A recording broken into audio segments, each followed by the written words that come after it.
All you need is pride. All you need is pride. ACS. Tinesting, sinuri, siniyasan. Ang resulta? Super effective ang Shield sa pagpatay ng bakterya at virus. Shield Antibacterial Soap. Believe ang mga eksperto sa Philippine Nurses Association. At si Mami, Tiwala ako sa Shield. Shield Antibacterial Soap. Napatunayang mabisa. Ang mga nurse, tiwala. ACS.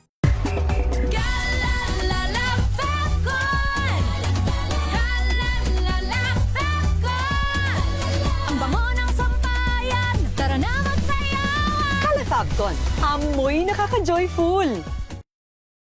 I'm Jovi Kalmov. Currently, I am the Vice President for NAFA, which stands for the National Federation of Filipino-American Association for the state of Arizona. In order for me to perform very well, I really make sure that my physical and spiritual wellness is really in order. And of course, the help of MX3 capsule. This is the secret. MX3, dito ako believe. Mahalagang paalala, ang MX3 capsule ay hindi gamot at hindi dapat gamiting panggamot sa anumang uri ng sakit.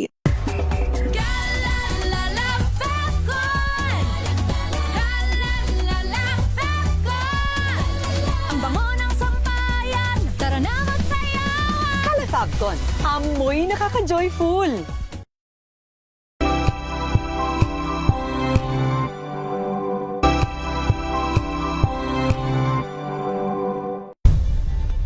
Nagsimula sa pangarap hanggang sa maabot ang tagumpay.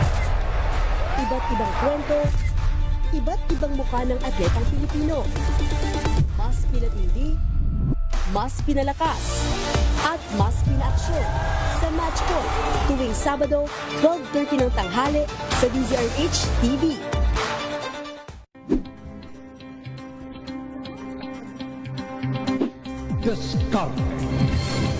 At maraming salamat po sa mga inyo na ang Agri-Asenso hanggang sa susunod na 4:05 na po ng inyong paboritong programa ang DZRH Boom Balita ngayong araw ng Sabado. Sa pagbabalik tanaw sa 87 taong legasiya ng DZRH, napagtagumpayan na ng kauna-unahang himpilan ng radyo sa Pilipinas ang iba't ibang pagsubok, kabilang na ang bangungot noong panahon ng ikalawang digmaang pandaigdig. Impormasyong naihatid ng himpilang KZRH ang siyang naging kaagapay ng mga Pilipino at nakasama hanggang sa nakamit ang kalayaan. At nang muling mapas sa kamay ng mga Pilipino ang kasarinlan, nagbukas din ang panibagong yugto para sa himpilan. Mula sa KZRH na kalaunay naging DZRH, ang mga balita at impormasyon ang nagsilbing gabay ng mga Pilipino. Naging hudyat ito ng panibagong simula at patuloy na paglago, kasabay ng pagsilang ng mga programang nag-iwan ng bakas sa kasaysayan at sa puso ng bawat Pilipino. Sa lahat ng mga nanonood at nakikinig sa atin. Thank God it's Good evening, Metro at Mega Manila. Magandang gabi Pilipinas, Metro and Mega Manila. Nas extension sa DZRH at RHTV. Samahan Sa Pool, Sabado. Gabi ng misteryo ngayon pong Sabado, ano po? Tuloy-tuloy ang pagtulong, tuloy-tuloy ang pagseserbisyo, at tuloy-tuloy ang balitaan kasama si May Binauhan sa Operation Tulong mula Lunes hanggang Biyernes.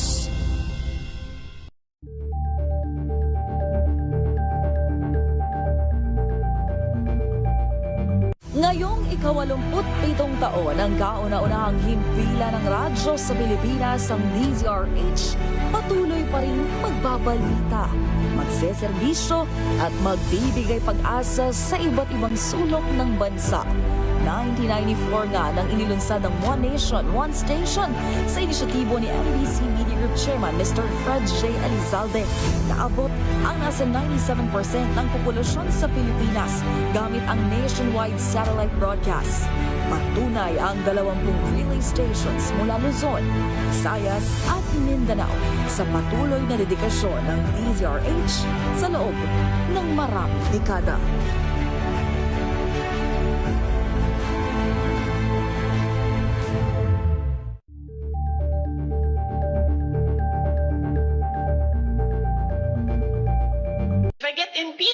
then that is my end. Tumutok sa pinaka-importanteng paglilitis ng impeachment court ngayong taon.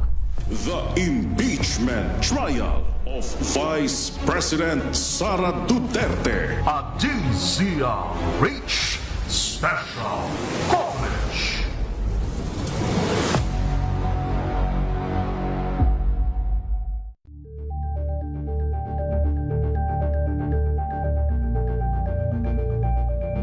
Kasabay ng mga hamon at pagbabago sa paglipas ng panahon, nananatiling tapat ang DZRH sa paghahatid ng serbisyo sa publiko.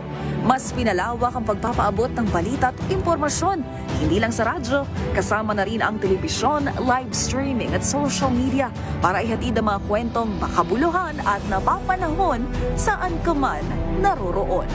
Mula noon hanggang ngayon, mananatiling kaagapay mo ang DZRH, naninindigan sa paghahatid ng katotohanan at sa paglaban sa patuloy na pagkalat ng disinformasyon at sa pagyakap sa makabagong teknolohiya at sa patuloy na pagsulat ng kasaysayan, mananatiling kasama mo ang DZRH saan ka man sa Wow, ang saya. Isang barangay na labada, puro mancha pa. Goodbye, pahinga. Mommy, isang laba lang yan sa Pride Bar Blue. May powerful stain-away enzymes na malupit sa dumit mansya. At di masakit sa kamay. Isang laba lang yan. Hello, pahinga. Hello, Pride Bar Blue. ACS. Maulan man, no worries na amoy kulog ang damit. Charm Fab Con. Bangong kumakabloom. Tanggal amoy kulog sa bango ng charm. Kaya gamit ko, Charm Fab Con with Bloom Fresh technology. Kills 99.9% of kulob-causing bacteria. May aroma burst pa of thousands of flowers and berries. Ang sampay sa loob, no amoy kulob. Bangong kumakabloom sa charm. Charm Fab Con. ACS. Sa lahat ng bagay, simula pa lang, siguraduhing max protection na. Kasi pag kulang ang proteksyon, baka madaling masira. Sa ngipin, dapat may max protection din. Max Alaga ng Unique Toothpaste. With Max Protect Formula. Help stop cavities before they start. While keeping breath fresh. Try Unique Maximum Fluoride Protection. Para Max Alaga, Max Protektado. ACS. Galalala Falcon. Galalala Falcon. Ang bango ng sampayan, tara na magsayawan! Calafabcon, amoy nakaka-joyful.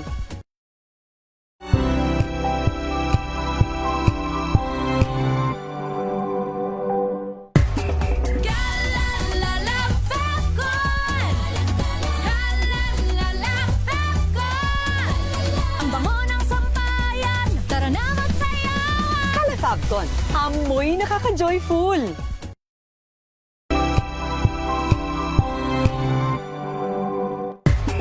Galalala Falcon. Galalala Falcon. Ang bango ng sampayan, tara na magsayawan! Calafabcon, amoy nakaka-joyful.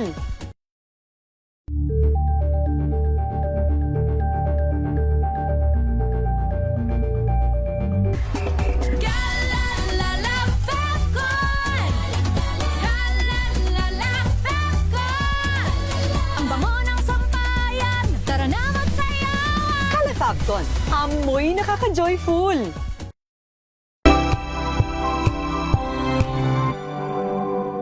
Maagang balitaan, maagang usapan sa mga issue at balita. Kasama si Kuya Angelo Palmones sa Magandang Umaga Pilipinas. Mula Lunes hanggang Biyernes. Visayas at Mindanao at maging sa ibang bansa sa Luzon, Visayas, Mindanao.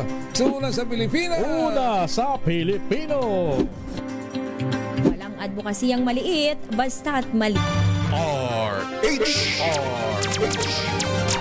Good morning mga hake, ang ating oras at 10:39. Samang kakwentuhang katsukaran, KKK, kwentuhang kabuhayang may kabuluhan. Isa pa, KKK, kasarap kausap na kaibigan. Kahit anong KKK pa yan, tuloy na natin sa kwentuhang may kwentang kausap. Hatid ng DZRH, ang programang pwedeng pag-usapan. Anything under the sun. Pwedeng politika, buhay-buhay, o kaya mga usaping interesting. Kasamang kakwentuhan si Miss O, Karen O. Yong, o KKK pa rin.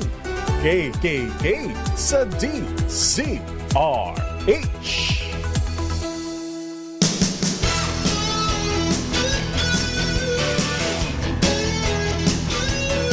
20 minutos na lamang po bago mag alas 11 ng umaga. Welcome po at welcome back sa ating mga kaki. Nako, sa mga nagulat. Nako, back to regular programming po muna tayo sa KKK, kaalaman at kabuhayan with your favorite K every Saturday. Ako po si Miss K, Miss Karen Oyong. At sa lahat po ng mga umantabay at sumuporta at nakinig at nanood sa nakaraang mga episodes po, ang ating season 1 ng Masaganang Pinas. Maraming salamat po. Hosted by yours truly pa rin po at ni NFA Administrator Larry Lacson. At magbabalik po ang Masaganang Pinas sa season 2 sa August 1. So sana antabayanan nyo po yan. But for now, syempre, season break po muna tayo. Pahinga muna ang beauty ng Masaganang Pinas team. O, diba? Pero syempre kayo, deserve nyo rin po ang isang masaya, informative at hitik na hitik. Ayan po sa impormasyon na inyo pong kinagigiliwan na nagbabalik po ang KKK. At ako po ang inyong favorite K every Saturday. Ako po si Miss K, Miss Karen Oyong. And speaking of pahinga na deserve ng lahat, ayan.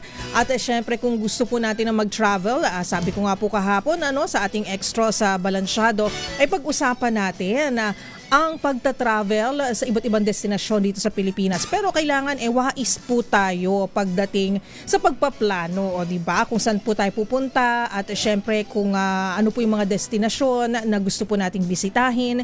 Kasi naman, di ba? Sa hirap ng buhay ngayon, pinag-iipunan po natin talaga ang pinaghahandaan, pinag-iipunan ang ating mga travels sa ating mga bakasyon at ang ating mga lakwatsa. Alright, so tama-tama po, merong tinatawag na Philippine Travel Mart o PTM. Ayan. Every year po ito idinadaos, and for this year 2026 37th edition na po, di ba? Ang tagal, longest running ito. At syempre ang kanilang tema po ay Nurturing the Next Gen Tourism, at meron pa pong Discover Your Philippines. At dahil dyan ay makakausap po natin ang isang grupo po, asosasyon ng mga tour operators dito po sa Pilipinas, ang PhilTowa. Pag-usapan po natin ano na po ba ang sitwasyon, ang lagay ng ating turismo sa bansa. Kumusta na po ang ating mga Philippine tour operators? So, ano ba mga challenges na kanilang kinakaharap? At syempre, ano ba nga asahan natin sa 37th Philippine Travel Mart o PTM? Nasa linya na po natin and joining us via Zoom ang President ng Philippine Tour Operators Association or PhilTowa. Walang iba kundi si Miss Maria Lourdes Flor Hapson. Magandang umaga po, Ma'am Lourdes, and welcome po sa KKK. Yan, joining us via Zoom. Go ahead, ma'am. Good morning, Karen. Ayan, ang ganda naman ni ma'am. Grabe, fresh na fresh. Welcome, ma'am, sa ating programang KKK. I believe, ma'am, this your first time na mag-guest sa DZRH. Tama po ba sa ating programa? Or may nakapag-guest na po kayo? I think so.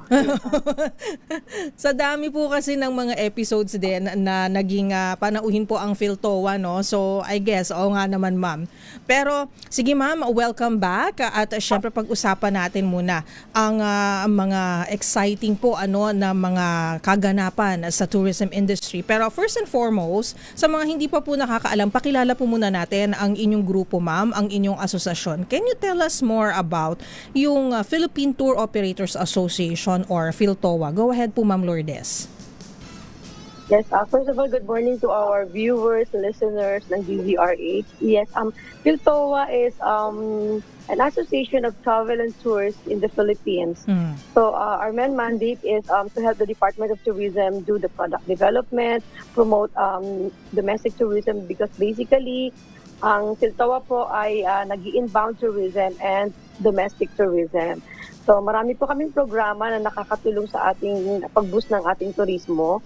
At kami po ay 40 years na in the business, ang association itself. And we have as of today, we have 548 members composed of travel and tours, travel agencies. We also have our allied members like accommodation, transportation like airlines, bus transportation, and other tourism-related establishments. Last year kasi 534 kami. Na-surpass na namin yun. To think na marami pang nagre-renew like sa mga hotels kasi minsan at the middle of the year, they're still in the process of renewing their business permit. So we believe that by this year, we will surpass the 10 to 15% increase in our membership. Ang dami na pala. Congratulations. At napakatagal na rin pala ng Philtoa. Isang haligi na rin po sa ating tourism industry. Kumbaga, isa sa mga haligi na napakahalaga kumbaga bilang isa sa mga stakeholders po ng ating industriya. So congratulations sa Philtoa. And you've also mentioned you have more than 500 members na rin po. 500 ilan na yun ulit, ma'am? 547. Yes, oo. And as of now. Di bali, ma'am, next year 600 na yan. Biglang ganun no? We're aiming for this year for 600. O, di ba, ma'am? Ayan, so ma'am, I believe you mentioned that Philtoa, your association, ang inyo pong focus ay inbound tourism. So, ang ibig sabihin po ba, ang market ninyo ay mga international tourists po, first and foremost? Or, paano po yung mga domestic tourists naman? Is that also part of your market? Yes. Actually, pag sinabi natin inbound tourism, yes, we gather tourists from all over the world. Pero we are also focused on domestic tourism. In fact, meron kaming tinatawag na Philtoa Lakbayanihan Caravan. This is our response for the global oil crisis kasi mahal ang airfare and everything. So we revived our old projects na caravan na focus on bus program tours. So domestic tourism yan. We are boosting domestic tourism. Ayan. So if you check their their Facebook page, nandun yung binabanggit ni Ma'am Lourdes. Tama, ma'am, no? Itong Lakbayan, tama ba, ma'am? Nakita ko sa inyong Facebook. Lakbayanihan. Lakbayanihan. Yes, Lakbayanihan. Ayan. I think you've concentrated, nakita ko latest sa Manila area, ma'am, Intramuros. Yes. Ito, ma'am, no? Ongpin, tama ba? Kasama din ba yun? Basta yung area na yun. No? Yes, wow. Alright, so actually maganda siya for foreign tourists, pero I also suggest na for the local tourists, mga domestic, pwede rin po silang jumoin, kumbaga, if they want to rediscover ang mga local destinations po natin, no, Ma'am Lourdes? Yes, you've mentioned rediscover. Actually, that is the sub-pillar of our next-gen tourism series of our Philippine Travel Mart. So, rediscover our Philippines, our country. So, yung aming Lakbayanihan is anchor on that also. That's why our recent familiarization tour focused on Manila tour. Actually, we had 3 series of that. The last that we have curated was a day before yesterday yata, 15. So it's on Manila tour, the old Manila tour. We went to Binondo, and then we also featured Likhang Filipino, which is it's like a duty free for Filipino items.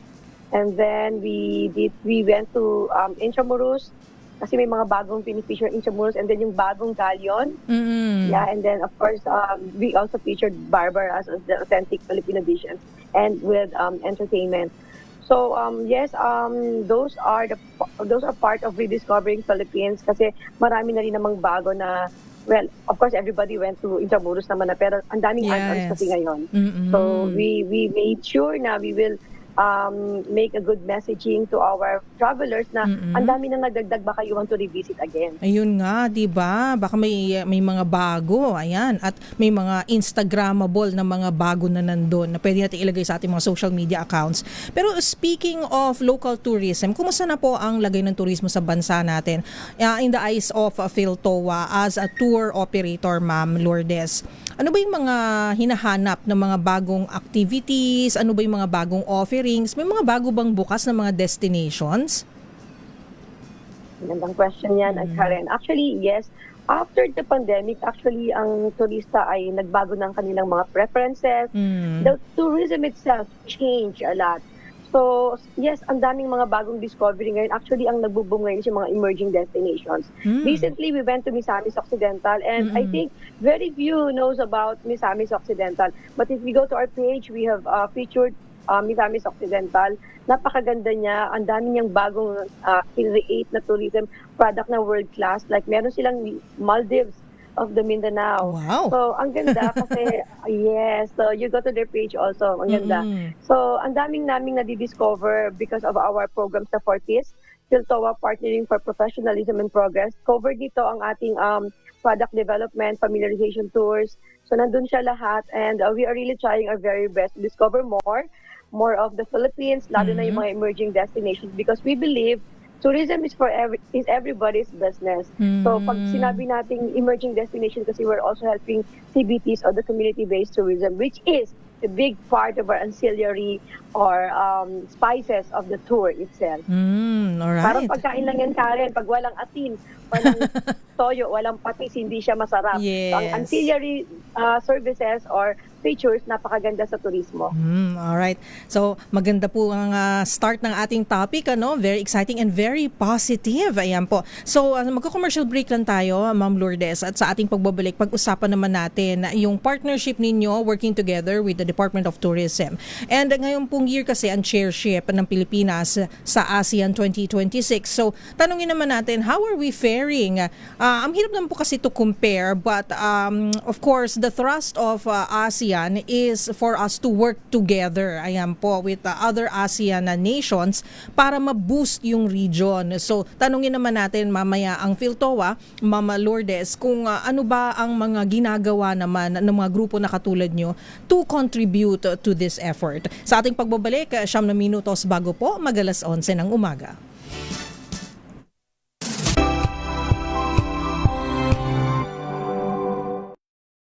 Ang mga maiinit na isyung pambayan, mga balitang kailangan mong malaman, usapin sa pamahalaan, politika, ekonomiya at kabuhayan. Ito ang mga dapat mong malaman, pakialaman at pag-uusapan dahil kayo ang tinig ng mamamayan dito sa Damdaming Bayan.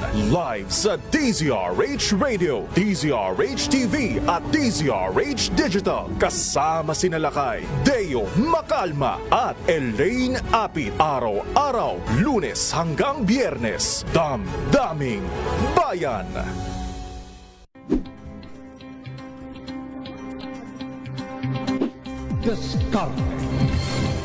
At maraming salamat po sa inyo na ang Agri-Ascenso hanggang sa susunod. Alas 4 na po ng inyong paboritong programa, ang DZRH Boom Balita ngayong araw ng Sabado.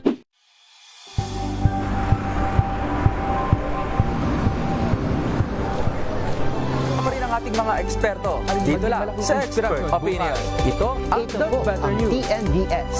Trending and isang kwento, iba't ibang anggulo. Dito sa Point. Bawat pananagutan at itatalakayin dito sa Hoy. Bawal yan. Filipino, dito lang sa DZRH. Match of entertainment and lifestyle. Ito ang MBC TV Network News. Una sa Pilipinas, una sa Pilipino. Sa lahat ng mga nanonood at nakikinig sa atin. Thank God it's Good evening, Metro at Mega Manila. Magandang gabi Pilipinas, Metro and Mega Manila.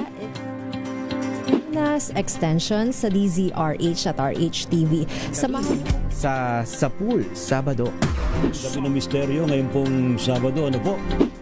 Tambalang Anthony Taberna at Jerry Baha ang gigising sa inyong umaga dahil lalatay ang humahagupit na diskusyon at komentaryo Lunes hanggang Biyernes sa 2x2.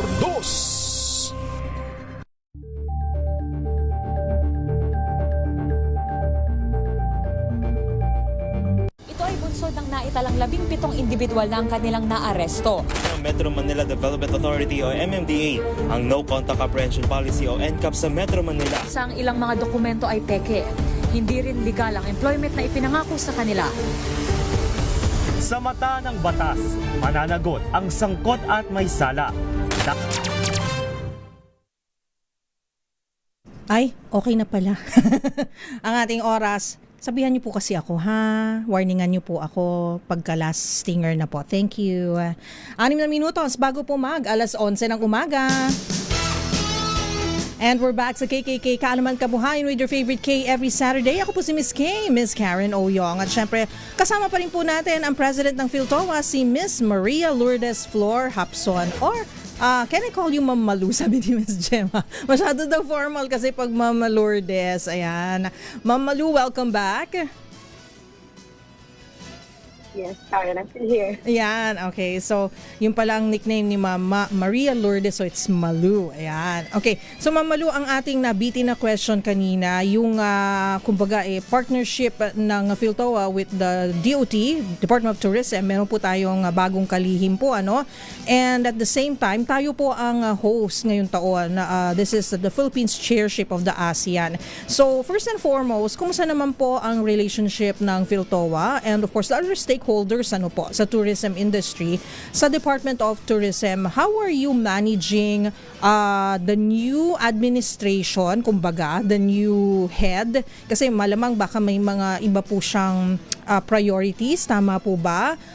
So paano po ito? Can you tell us more about that? Yes, okay. Basically ang PhilTowa always nagtitake kami ng courtesy call sa new administration, whoever.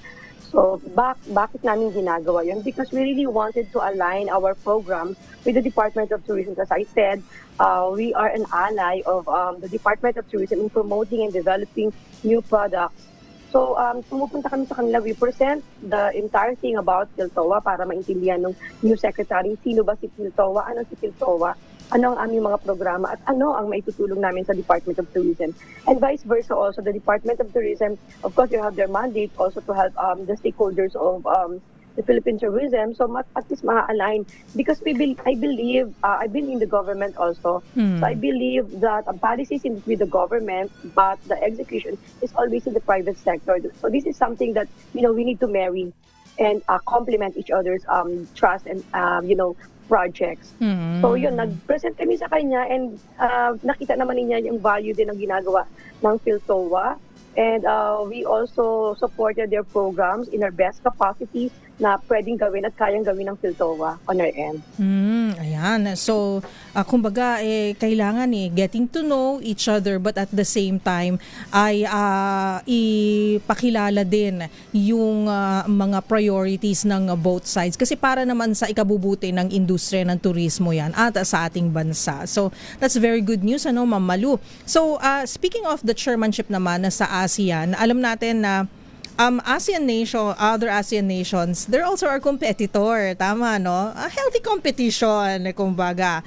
But at the same time, during the ASEAN summits, may mga tourism, meetings yan on tourism, I believe. So tama ba? And then, early this year, nagkaroon po niyan sa Cebu. So, meron na po ba tayong mga nakikita? On your part, meron na po ba kinikitang benepisyo dito sa mga meetings na to, collaborations, mga nilagdaang mga memorandum of agreements on the part of our Philippine tour operators? Nag-trickle down na po ba yung mga ganitong klaseng mga kasunduan at mga collaborations or cooperation? Yes, Karen. Before I answer that, I just want to share lang din that PhilTowa is actually part of Asianta and PATA. Asianta and PATA is the NTO counterpart. I mean, the counterpart of the NTOs. Asianta means ASEAN Travel ASEAN Tourism Association, and FATA, Federation of ASEAN Travel and Tours. Ang FATA ay under sa umbrella ng ASEANTA. So si FATA is exclusively for travel and tours associations all over the ASEAN countries. So meron tayong members from other countries also na association. But the good news is, after of being a mere member of ASEANTA and FATA for decades already, PhilToa right now, yours truly, has been elected as the new president of FATA last January in Cebu City. Congratulations! That's during the ATF. Yes. So mga usaping pang-ASEAN talaga, ang PhilToa naman ay palaging nandiyan. We always participate in the discussions on joint marketing, mentorism. In fact, yours truly is also proposing mentorism and ASEAN Travel Business Hub with FATA. And currently now, merong mga packet meetings na nangyayari ngayon sa Pilipinas for ASEAN. In fact, ang Department of Tourism National Capital Region also reach out to us and participate in those packet meetings in terms of marketing of Philippine tours. So may mga help desk sila in every hotels na nagpa-participate for the ASEAN meetings, packet meetings. May mga PhilToa members doon na nag-o-offer ng mga tours namin. So naka-standby sila doon as part of the desk, information desk of the Department of Tourism. And then when it comes to kung meron na ba, of course, the mere fact that they are coming here in the Philippines, nagkakaroon naman talaga ng engagement with the travel and tours. Kasi siyempre, they need transport, they need hotels, they need everything. So meron naman, but siyempre hindi natin agad mabibilang-bilang yan. But the point here is, this is a sweat equity. We are promoting.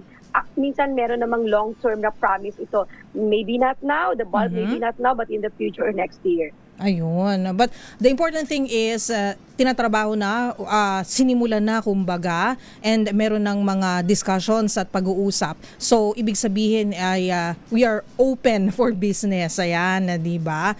And maganda rin yun, Ma'am Malu, na nakakarinig tayo ng iba't ibang mga ideas from other countries. We learn from their strategies, kung ano yung mga challenges din na kinakaharap nila and how they have overcome it para maging lesson din sa atin. Tama ba, Ma'am Malu? Tama po yan. Kasi ang turismo ay innovative, maraming nababago, and of course, depende siya sa kung saang country. So maraming mga adaptability dito sa turismo. Siyempre, merong tinatawag na learning from each other, di ba? Yes. Yung mga mentorism natin is very, very important. Because somehow, meron tayong gauge kung tama ba yung ginagawa natin, needs enhancement ba siya. So it's really good that we also collaborate with others, especially in the ASEAN countries, kasi ito yung low-lying fruit of tourism talaga for Philippines. Because you know what? Philippines is an archipelagic country. So lahat ng turista natin na dumarating, intended tourists yon. I mean, they have the intention to visit Philippines. Pero yung sasabihin mong passers-by, wala tayong ganun. We are not like Thailand, we are not like Malaysia and Singapore na maraming by land tours going to their countries. Tayo, intentional tours talaga yung sa atin. But circuiting is very good kasi just like Indonesia, pwedeng i-circuit sa atin na by boat or by something. So yun, kailangan natin makipag-collaborate sa kanila para makakuha tayo ng mga joint marketing initiatives with them also. Ayun, ang ganda yun. Yung circuit tourism na yan, kailan ko lang narinig yan, parang before the pandemic, di ba? So talagang innovative nga talaga, no? May mga pabago-bagong trends. Okay, so Ma'am Malu, let's talk about the Philippine Travel Mart o PTM. 37th edition na po ito. Kumusta naman po at bakit naisipan nyo po na magkaroon ng PTM for the longest time? Actually, ang history talaga ng PTM is it started with the Department of Tourism and they pass it on to us. So 37 is just the time that PhilToa handled it. So more than 37 years si PTM. It was handled by CPVC that time, yung TPB na ngayon. So pinasa siya sa amin. Bakit namin ginagawa ito? Because we really wanted to promote the Philippine tourism as a whole. Because if you've been to PTM in our previous PTMs, nakikita natin na talagang it's like a mini fiesta. it's a collaboration and a consolidation of all tourism offerings of the Philippines. It's being participated by the entire regions. Mm-mm. So makikita mo sa lahat, even the BARM. So 18 regions including BARM and the newest one. So kung makikita natin, parang kahit hindi mo pa napunta ng isang lugar sa Pilipinas, when you visit PTM, parang nakapunta ka na rin doon. Matitikman mo yung pagkain nila, makikita mo yung mga product offerings nila, ano yung mga tour destinations nila. And ang PTM namin, it would be on September 4 to 6. It's always on the September 1st week ang PTM naman. Again, it's on our 37th year already. That's September 4 to 6 at SMX Convention Center. This year, this is our third leg of the next gen tourism. Why next gen? Because we all believe that after pandemic, nagbago. This is not the typical next gen na tao ang pinag-uusapan. Next gen, it is focus on our 4 pillars, which is sustainability, digitization, inclusivity, and health and wellness. Those are the 4 pillars that we really need to focus after pandemic kasi nag-iba na yung gusto ng mga tao, di ba? More on experiential, focused itineraries, and also ano din siya, purpose-driven din siya. Kaya may inclusivity tayo din and sustainability. This year, on our 37th, it's nurturing. Kasi nag-start kami from Love the Next Gen Tourism where we planted seeds.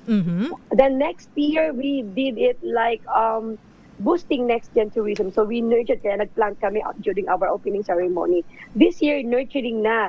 So pinapatuloy ko siya, we need to nurture now. Yes. That's why Rediscover Philippines yung aming peg naman ngayon.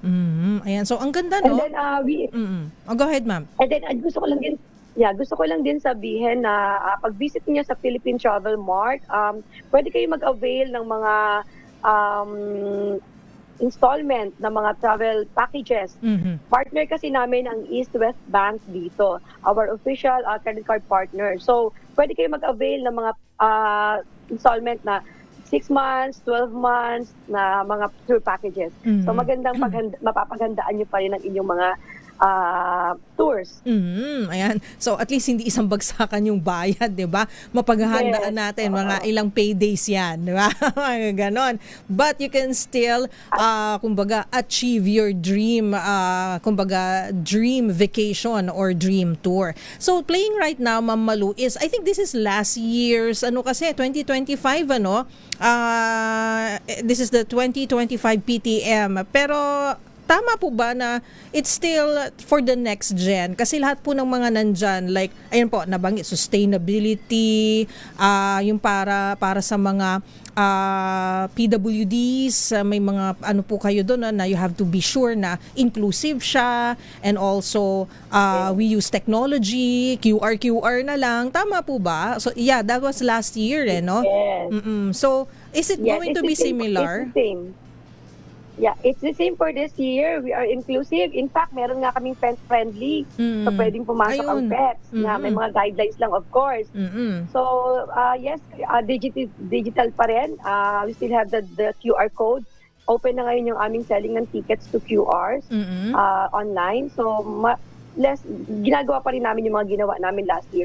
Mas in-enhance lang natin ngayon kasi meron tayong kinonect na Rediscover Philippines. At partner natin dito, of course, ang Department of Tourism and also ang TPB. Sila ang aming partner lagi naming partner sa PTM and also Philippine Airlines, our official flag carrier. Okay. And then there's another theme, sub-theme pala, no, Ma'am Lourdes, Discover Your Philippines. Pahapyaw niyo pong nabanggit kanina sa first part ng ating interview. Ano po bang ibig sabihin nitong Discover Your Philippines? At paano niyo i-incorporate ito sa PTM ngayong taon? Since ang ating talagang theme is really nurturing the next gen tourism, so we're still focused on next gen. Why rediscover? I-incorporate natin yung talagang original 4 pillars natin. Why rediscovering? So, focus tayo on emerging destinations, tapos destinations that have been out in the market, but i-focus natin doon sa ano yung mga bagong discovery doon, ano yung mga add-ons doon. So, rediscover because you've been there, yes, but try to see the new add-ons of that destination. Kaya rediscovering. Ayun, okay. So, and then also there are packages from the PTM that will suit kung ano po yung mga hinahanap nyo, kung ano yung needs nyo.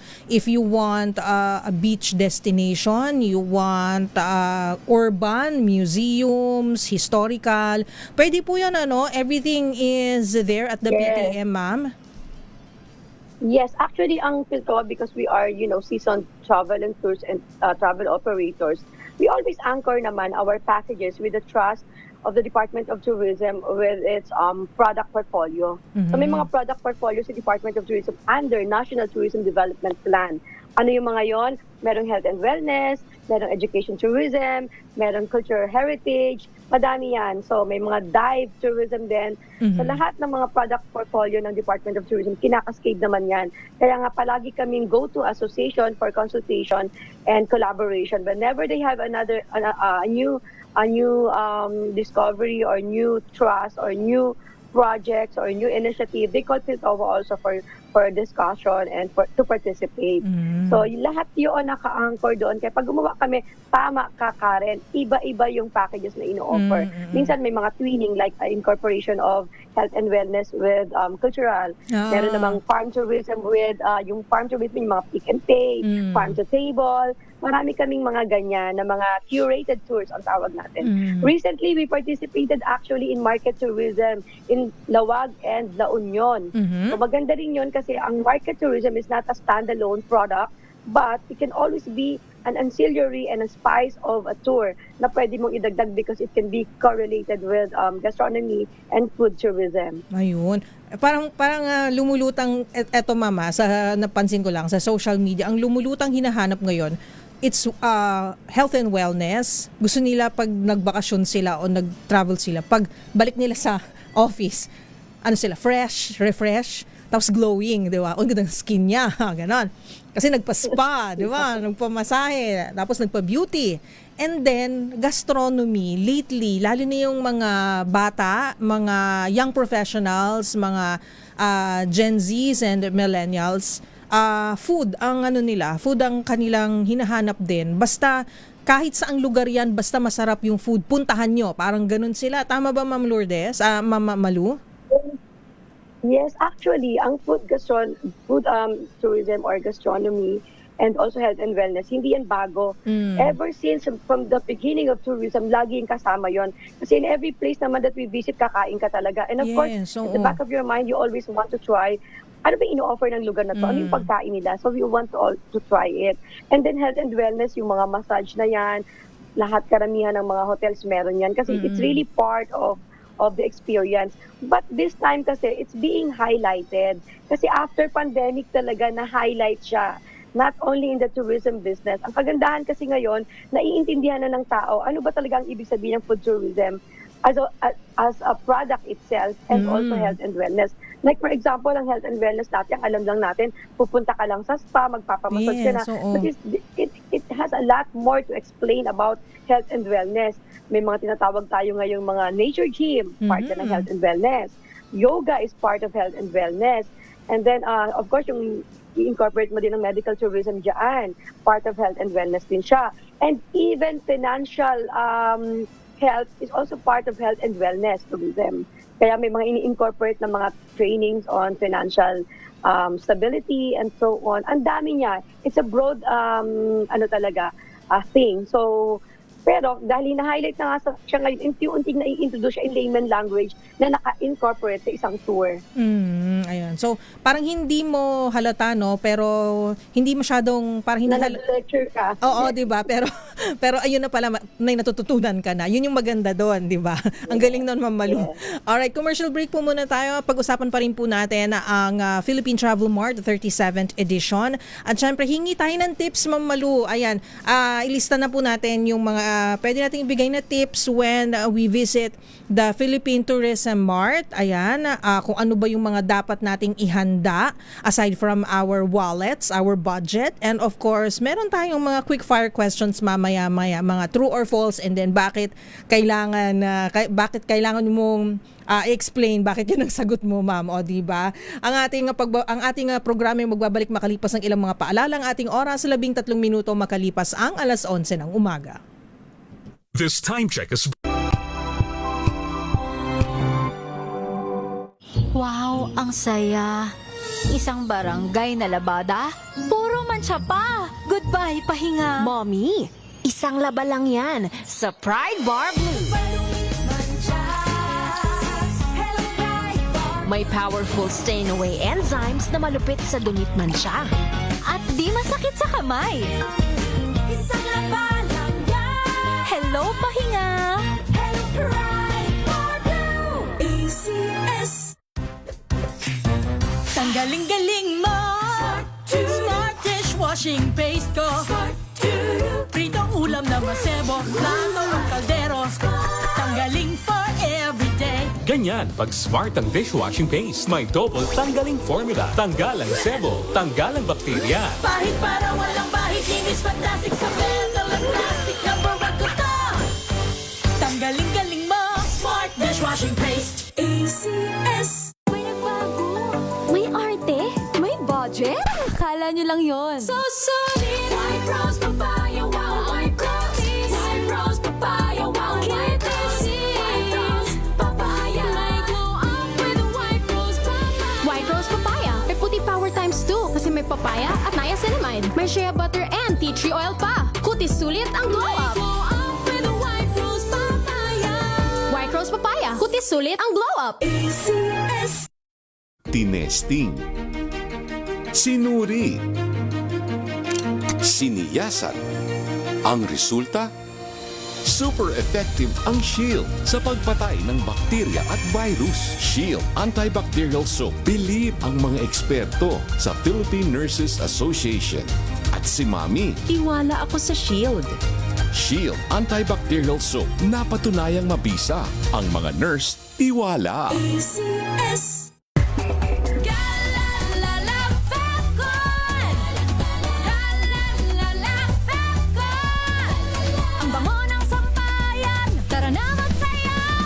Fabcon, amoy nakaka-joyful. I'm Danvic Briones. I'm a visual artist and a cook, and this is my MX3 story. How does MX3 help you when it comes to your health? Canada made me slow down. What that does, lalo na with MX3, it enhances that because it's organic. So it helps you sustain that healthy lifestyle na hopefully will still be standing and being active in the next 30, 40, 50 years. MX3, dito ako, believe.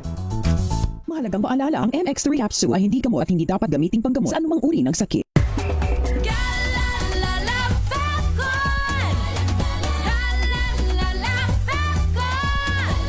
Ang bango ng sampayan, tara na magsayawan. Calefabcon, amoy nakaka-joyful.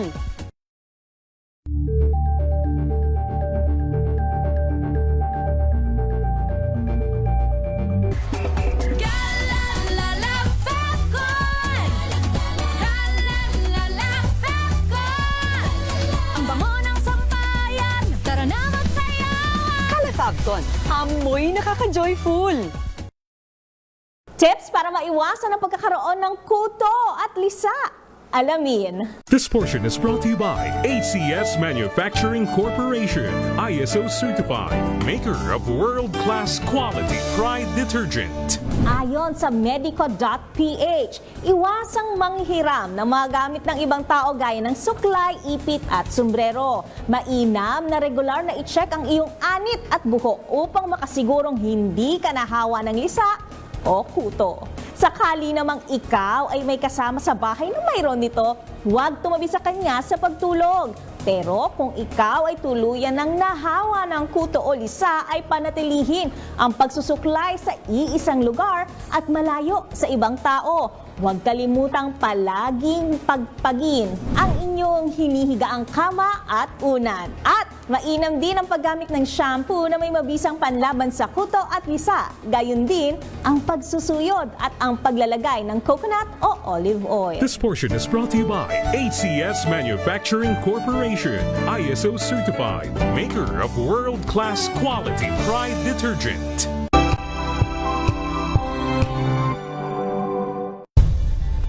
Nagsimula sa pangarap hanggang sa maabot ang tagumpay.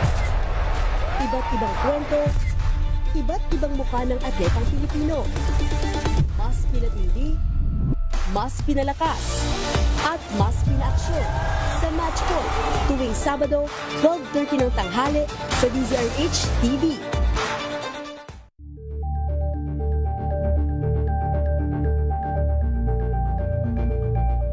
Sa pagbabalik tanaw sa 87 taong legasiya ng DZRH, napagtagumpayan na ng kauna-unahang himpilan ng radyo sa Pilipinas ang iba't ibang pagsubok, kabilang na ang bangungot noong panahon ng ikalawang digmaang pandaigdig. Impormasyong naihatid ng himpilang KZRH ang siyang naging kaagapay ng mga Pilipino at nakasama hanggang sa nakamit ang kalayaan. At nang muling mapas sa kamay ng mga Pilipino ang kasarinlan, nagbukas din ang panibagong yugto para sa himpilan. Mula sa KZR. 19 na minutos makalipas ang alas 11 ng umaga. And we're back sa Kaalaman at Kabuhayan with your favorite K every Saturday. Ako po si Miss K, Miss Karen Oyong. Nagbabalik po for 2 episodes ng KKK. Thank you to Jericho Ferrer. Sabi niyo, welcome back, Kaalaman at Kabuhayan with Karen. Oo nga, na-miss nyo, no? Aminin. Alright, so pinag-uusapan pa rin po natin ang 37 Philippine Travel Mart. At syempre kanilang theme po ay Nurturing the Next Gen Tourism. At ang sub-theme po na Discover Your Philippines. At kausap po natin, ang talaga namang ang galing ni Mama Malu Flor Hapson. Alam na alam niya po ang mga kaganapan sa mundo ng turismo. Siya po ang president ng PhilToa. Welcome back, Ma'am Malu. Ayan po, joining us via Zoom. Ayun. Yes, I'm here. Ayan po. Final stretch na tayo, Ma'am Malu. Okay, so can you tell us about the 37th PTM? How do we buy the tickets para makapasok? How much? And ano ba yung mga dapat nating gawin para maging handa tayo? Kasi baka biglang ma-overwhelm tayo pagpasok natin doon. Grabe. Yes, totoo yan, Karen. Ako, alam naman natin na kapag first day, lalo na first day ng PTM, pinipilahan talaga. And speaking of pila, lalo na sa ating mga senior citizens, syempre hindi naman masarap na pumila ka mula sa dulo at makarating ka. Of course, meron tayong online ticketing na ngayon. As I said, talagang digital kami ngayon. Wow. Since 2024. This is our third year already to become a digital, and PhilToa ang nauna sa mga malalaking travel mart na maging digital ang aming registration. So, nag-start na ang aming selling of tickets online. Ang ticket po natin, ang regular is 120 pesos per person. You can actually avail of group tickets also. And then online, and then may mga discounts naman kami for seniors and students also. Tapos, pag hindi naman kayo nakabili online, pwede nyo kasi gamitin ang credit card nyo rin online. And by the way, kung ikaw ay credit card holder ng East West Bank, libre po ang entrance ticket ninyo. Card holder ng East West Bank and also their ATM cards. Pwede po kayo maka-avail ng free. So, meron po kaming dedicated line for our East West Bank card holders at a certain time lang po. And then, kung hindi naman kayo naka-avail online, pwede pa rin naman sa on-site. Tapos may QR lang para mas mabilis din. You can actually scan the QR codes. May mga ipagkakalat kaming QR codes na mga posters. I-scan nyo yun para bago kayo pumila, ready na rin. Or isa-scan na lang din. So, hindi na rin kayo pipila ng ganong kahaba. So, very, very convenient ngayon ang ginawa naming registration. And in terms of planning, syempre talagang pina-plan out naman ang tour. Ngayon, kung pamilya kayong magta-travel, siguro bago kayo pumunta sa PTM, although nandun lahat, I assure you nandun naman, karamihan ng domestic tourism. Pero dapat bago tayo pumunta, planuhin na natin, may date na tayo, ilan tayong pupunta, para hindi masyadong mahaba yung discussion natin with the tour operators. Kasi mahaba din ang pila. Sa airline, mahaba din ang pila. Kung meron ka ng fixed date, isulat mo na para pagdating mo doon, ibigay mo sa kanila, they will check it and then go on. Ma'am Malu, how early can we plan? Kasi may sinasabi, okay lang yan kasi domestic naman to, dito lang tayo sa Philippines, okay lang to plan 1 month before. Biglang ganun ay haller. Ito, ang hindi alam ng mga... Yes. Tama yung question mo. Ang ganda niyan, actually magandang discussion to. Hindi alam ng mga ibang pasahero na akala nila, pag 6 months pa, mura nga talaga. Kung ikaw dalawang tao lang kayo, yes, baka pwede mong ma-avail yung murang pamasahe ng 6 months before. But on the other hand, kung grupo naman kayo at nagpa-block kayo ahead of time, mas makakamura ka rin. Kaya meron sa PTM, may mga ino-offer na blocking doon. Kunyari, 30 na blocking seats yon, ibibenta sa PTM. Ngayon, kahit na bibili siya na mas malapit na, as long as nandun siya pasok sa date ng blockings, mas mura pa rin compare as to maghahanap siya ng 6 months before. Kasi block na yun, hindi na magpa-fluctuate yung rate ng tours noon, ng hotel noon, at ng airfare noon because it's already a block or dated tours na. So, yun yung mga hindi alam. Kaya mas maganda pa rin pumunta sa mga PTM, sa mga travel fairs. Kasi ang mga participants ng exhibits natin, may mga blocking silang ginagawa. Meron silang dedicated tour program na para lang ibenta talaga sa PTM. Just like kami rin, ako, exhibitor din ako doon. Meron kaming mga ganon. Okay. So, kasi sinasabi ng iba, okay, so September po itong PTM. So, ang travel namin ay, sige, next January pa naman, February. So, safe tayo. Marami tayong makikita. Pero it doesn't work that way pala. Depende pala to. Tama, Depende, yes. Ayun. Yes, depende siya. Of course, talaga naman yung mentality na mas matagal pa. Yeah. Okay yun. Pero yun nga, as I said, kung 2, 3 lang kayo, konti lang kayo, pwede kang mag-book ng matagal pa para ma-avail mo. Pero kung blockings, marami kayo, isang grupo kayo, isang corporate account kayo, it's another story. Oo. Pero yes, talaga namang tama naman na mag-book kayo ahead of time. Kasi syempre, yung mga ibang hotels, konti pa lang ang accommodation nila ng time na yon. Kaya makakakuha ka pa ng lower accommodation. Tandaan natin nagmumura ang pamasahe at ang accommodation depending on the booking class, depending on the category of rooms. Hindi kasi pwedeng ang comparison natin is apple to guava. It's always apple to apple. So pag sinabi natin mura, bakit mura? Kasi po pwedeng lower booking class pa yung nakuha niya. Pwedeng lower category pa of rooms, di ba? Siyempre, habang lumalapit na ang iyong travel time, nauubos yung mga lower na yon. Napupunta ka sa next level category. At napupunta ka mamahal sa na. next level of seat. Yes. Tama. Okay, speaking of corporate, hello mga boss namin dito, baka pwede sa outing, biglang gano'n. Yes, hello, Feltova din. Baka pwede nyo gamitin mga Feltova members. Yeah, di ba? Sa outing po natin, sa DZRH at sa Manila Broadcasting Company, let's ask Feltova to help us out. Ayan, magaganda ng mga deals daw. Alright, so isa po yun, and then nabanggit nyo rin na kailangan ay kahit papano you have the initial information, dates, kung kailan po kayo, saan, ilan kayo, ano yung mga preferred activities. And then also, how about pagka, kunyari ma'am, family, kasi ngayon family, mga balikbayan, mga ganito, So, ano po yung mga kailangan din nilang ihanda bago sila pumunta sa PTM when it comes to family traveling? Okay. Kung meron ka na talagang, sabi ko, syempre unang-una yung mga initial information na kailangan namin sa inyo.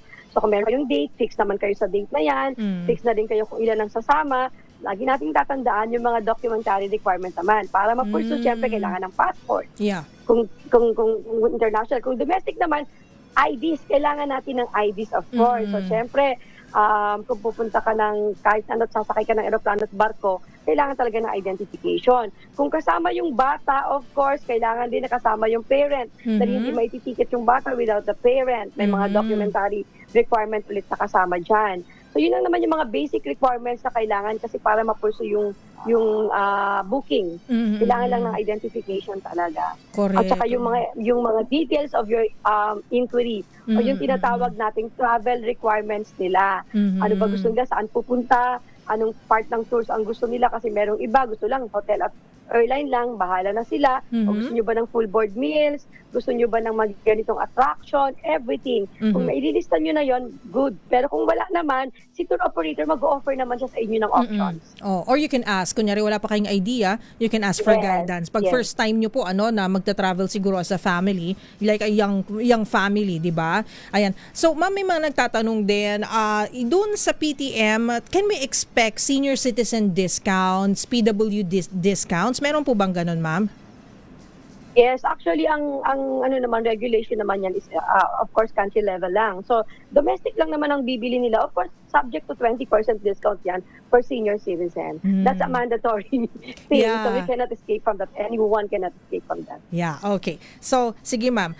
Ito muna may mga questions din po parang true or false? Kasi ito yung mga tipong parang mga pinag-uusapan pag traveling pero biglang magugulat ka, hindi pala totoo. Okay, so first po, may nagsabi nga dito, ito nauna ko nang true, mas maganda po na mag-plan ng super aga, like 6 months in advance 3 months in advance bago po yung travel date. So nasagot nyo na po kanina slightly, no? Tama, ma'am? Depende yon. Yes, but it depende, but it's true. Na mas mabuting mag-plan ka ng mas maaga. Okay. The answer is true. Yes, okay. So, meron din naman na mga nagtatanong, when it comes to traveling, yung mga destinations, DIY or tour operators na po ang magbibigay sa inyo ng itinerary? For me, it's tour operators. I'm not biased dahil kami ay tour operators and travel agency. Ganito lang yan. Na-appreciate ng mga tao, ng travelers, ang tour operators and travel agencies after the pandemic. Why? Regulation-wise, kami ang nagmamonitor ng mga tourism regulation. Alam namin kung ano yung dapat na requirements ninyo. Alam namin kung ano yung pwede at hindi pwede sa lugar na pupuntahan. Pangalawa, worry-free kayo, di ba? Parang, sige, ta-travel na lang ako, nandun na ako. Kasi kami na ang gumagawa lahat ng mess. Para kang may assistant na gumagawa, mix and match, nag-consolidate ng lahat ng kailangan mo, ibibigay sa'yo, ready na. Magbabayad ka na lang, gagawin mo na lang. And of course, kami din ang nakakaalam kung ano ba talaga yung suitable para sa traveler. We're actually like doctors. We assess first the needs of our client. Doctors kami na walang professional fee. So, i-assess namin sila, anong kailangan nila. At the end of the day, tuturuan namin sila, i-cure namin yung kanilang ease, di ba, na hindi kayo pwede rito kasi senior citizen kayo. But merong alternative na medyo similar to that, na safe, ito po. So we really know the destination because pinag-aaralan namin yun, nagpa-product development kami, nagpa-familiarization tour kami, hindi kami nag-o-offer ng isang bagay na hindi namin napuntahan o na pag-aralan.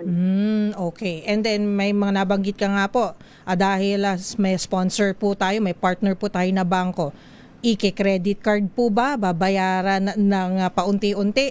O babayaran ng cash? Meron po bang mga, kumbaga, advantages sa PTM kung sabihin ko, money down, eto na po ang cash?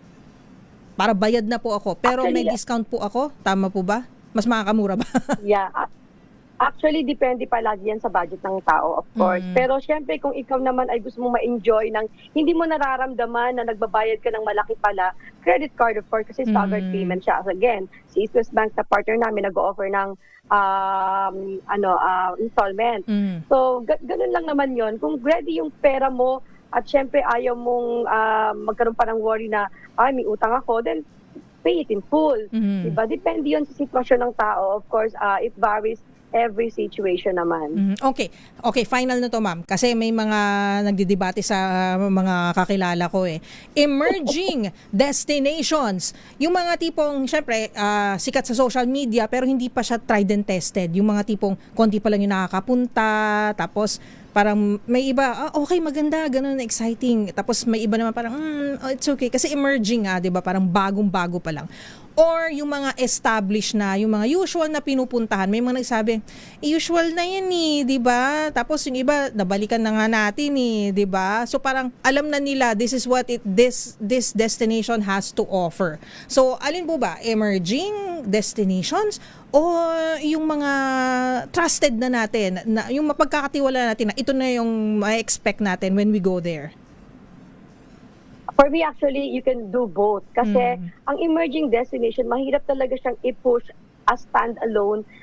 Kung matatandaan natin, ang Boracay started from nothing. Siya ay cannot be a stand-alone. In 90s, emerging destination din ang Boracay. Pero ang ganda kasi ng beach niya, di ba? Yes. Pero wala pang social media nun. Ang hirap niyang i-promote. Anong ginawa nila, di ba? Tinuwin nila Iloilo as the big brother and Katiklan as the small brother, Tinuwin. But look at Boracay now. It's a standalone. Same thing happened to Bohol. Cebu, Tinuwin si Bohol, but Bohol now is standalone and the next Boracay na pinupuntahan. Yes. So the same thing, pwede nating i-twin, pwede nating puntahan pareho na yung gusto-gusto kong lugar, ano kaya yung pwedeng emerging destination na isasabay sa kanya para may na-discover ka. Kumbaga, tumuhog ka ng dalawang destinasyon sa isang pamasahe or ganon. So yun yung ginagawa ng Siltowa ngayon, yung mag-evolve kami on something that we offer both the mature destination as the carrier of the emerging destination to help. Wala talaga makakalusot kay Ma'am Malu.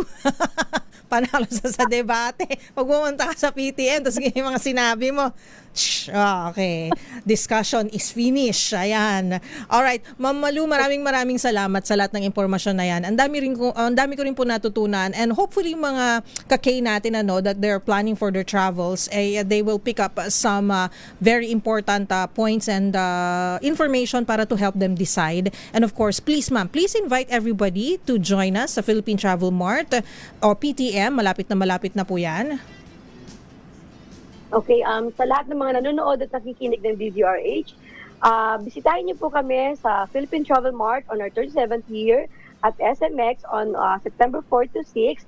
Makikita niyo po ang kabuuan ng Pilipinas. Ayan, so makikita po natin kung ano po yung mga kagandahan ng Pilipinas, anong mga produkto meron tayo, anong mga kaibang offerings ang meron tayo. So bisitahin niyo po ang PTM dahil sa mga booth po natin, marami po kayong maging experiential journey po doon that will help you decide saan ba ako next pupunta. So again, rediscover the Philippines to our PTM. And naka-flash po sa screen niyo yung mga aming next mga activities ng PhilTowa. Kung makikita po ninyo, ganyan po kami ka-busy. Actually, kulang pa po yan. Yung mga behind the scenes po, yan lang po yung mga major na pwede mag-participate ang iba rin. But the other thing are behind the scene. It's more on discussion, internal. Marami po talaga. So again, visit PTM. This is in partnership with the Department of Tourism and Tourism Promotions Board. Okay. Thank you, Mama Malu, and we hope to see you soon sa PTM, and good luck po sa buong PhilTowa, lahat po ng mga miyembro ninyo. Good luck and congratulations for all the success. Thank you, Mama Malu. Thank you. Thank you. At yan po si Mama Malu o Maria Lourdes Flor Hapson, President ng PhilTowa. For more information, please visit their social media pages. May Facebook page po sila and website. Ayan, so see you po soon sa September. Planuhin na po natin ang ating mga lakad. Planuhin ng mabuti. Ayan. At maraming salamat po ulit sa inyong pagtutok. Next week, magkakitaan po tayo ulit. Magbabalik ang KKK, Kaalaman at Kabuhayan with your favorite K every Saturday. Ako po si Miss K, Miss Karen Oyong. Ang ating oras, 11:35. Happy weekend. Bye! Ang